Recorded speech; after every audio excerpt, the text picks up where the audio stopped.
আসসালামু আলাইকুম। যারা আগের পর্বটি শুনেননি তারা অবশ্যই আগের পর্বটি শুনে আসবেন। আমি তোরে আগেই নিষেধ করেছিলাম রাতে পানি বাইরে না ফেলার জন্য, তুই শুনলি না। এসব অশুভ কাজ করা ঠিক না। অমঙ্গল আর শনি নেমে আসে সংসারে এসব কাজে।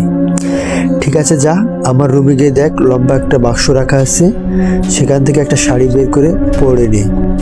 যা তাড়াতাড়ি। খালা মায়ের দিকে বড় বড় করে তাকালো এবং লম্বা লম্বা কয়েক কদমে মায়ের রুমে চলে গেল। আমি ভয় পেয়ে গেলাম। খালা তো মায়ের দিকে কখনো এভাবে তাকায়নি। মাও ব্যাপারটা স্বাভাবিকভাবে দেখছে না। মায়ের কপাল বেয়ে ঘাম ঝরছে।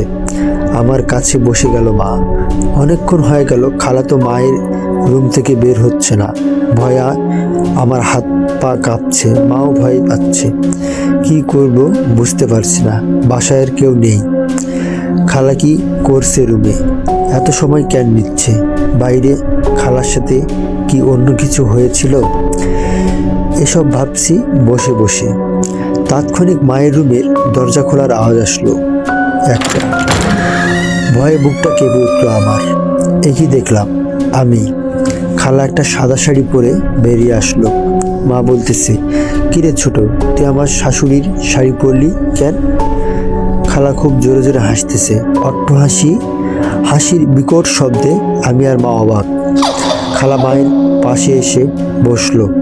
মাকে দুই হাতে জড়িয়ে ধরে বলতেছে, ভয় পেও না আপা, আমি তোমার ছোট বোন না। সাদা শাড়ি পরছি তো কি হয়েছে, সকালে খুলে ফেলবো। চলো ঘুমিয়ে পড়ি। মা কিছু না বলে খালার সাথে শোয়ার রুমে চলে গেল। আমিও গেলাম সাথে।